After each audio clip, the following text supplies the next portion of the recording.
Saudara-saudara, para pembelajar, menutup modul yang kelima, saya akan menyampaikan segmen pemeruman mengenai ilustrasi tentang operasi. Ya, operasi pemeruman atau sounding operation. Ya, bagaimana pemeruman itu berlangsung. Ya, ada banyak hal detail di sini, tapi saya hanya akan sampaikan konseptualnya saja. Ya.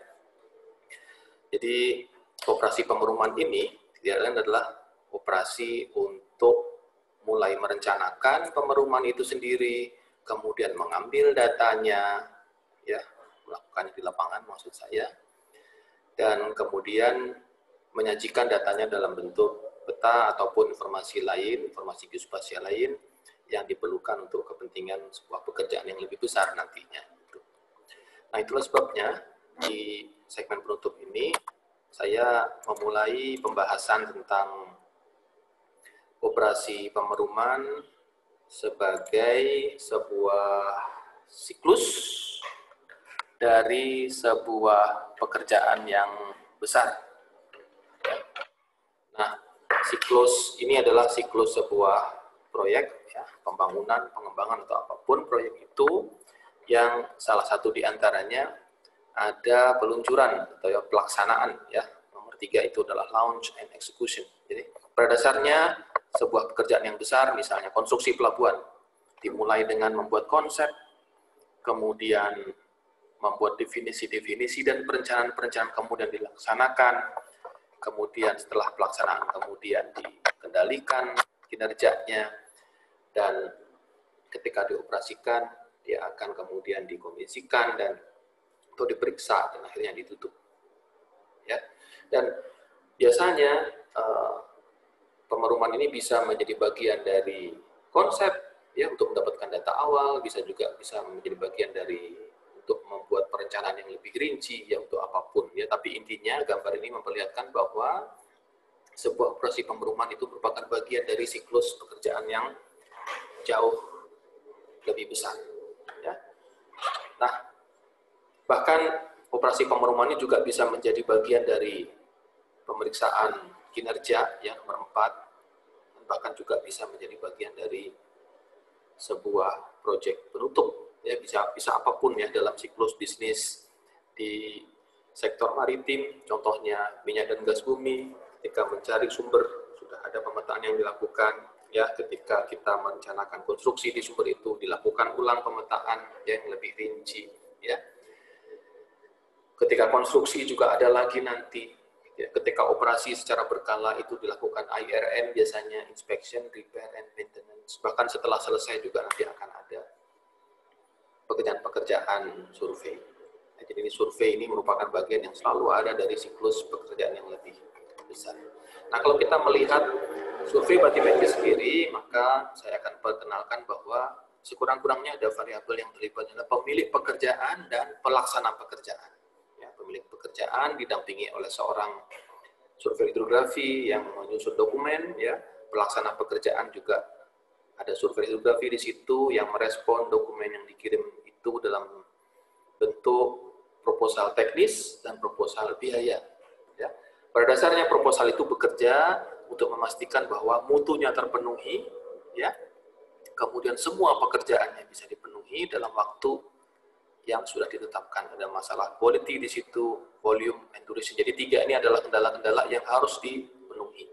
Ya, tidak boleh waktunya dipanjangkan atau mutunya direndahkan, ya, pekerjaannya dikurangi. Ya, semuanya harus tepat memenuhi tuntutan mutu, tuntutan banyaknya pekerjaan, dan lamanya pekerjaan.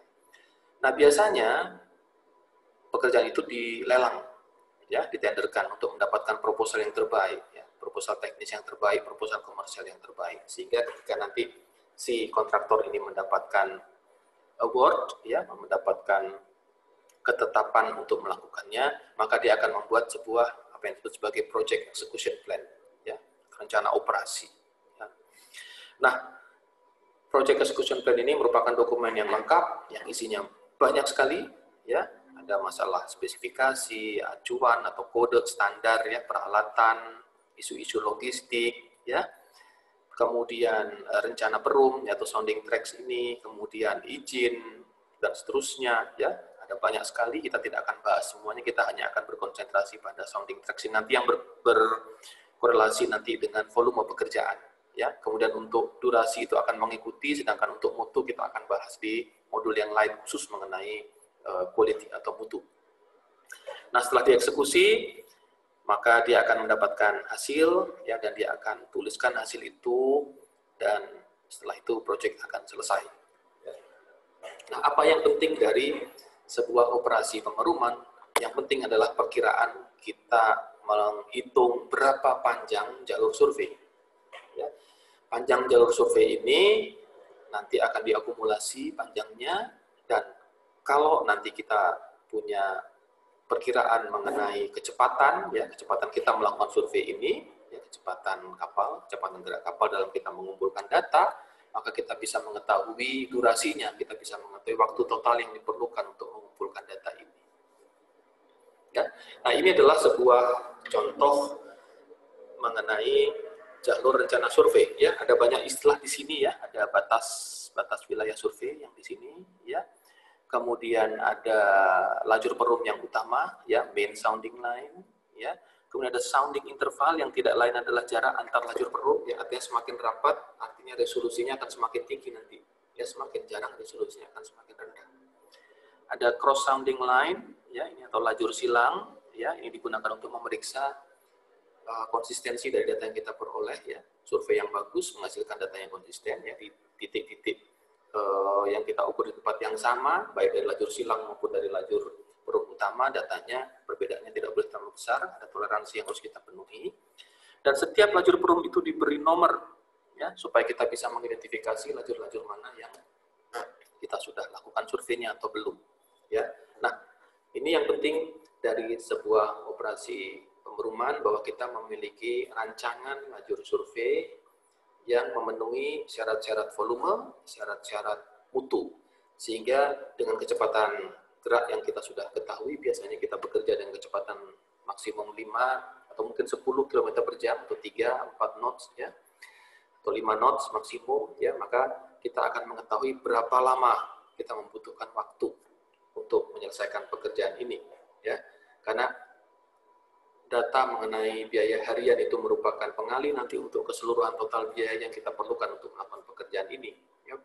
Semua data, semua informasi itu biasanya dirupakan dalam bentuk data harian, misalnya biaya kapal, biaya personil, biaya peralatan, ya, satuannya biasanya adalah currency, ya, USD atau Indonesian rupiah per day, ya, semuanya dikonversikan ke sana. Jadi ketika kita sudah mempunyai data mengenai panjang keseluruhan lajur perum, dan kalau itu nanti kemudian dibagi dengan kecepatan gerak, kecepatan kita beroperasi, kita bisa mendapatkan durasi. Nah, inilah sebagai penutup dari modul yang kelima, inti dari sebuah operasi pemeruman.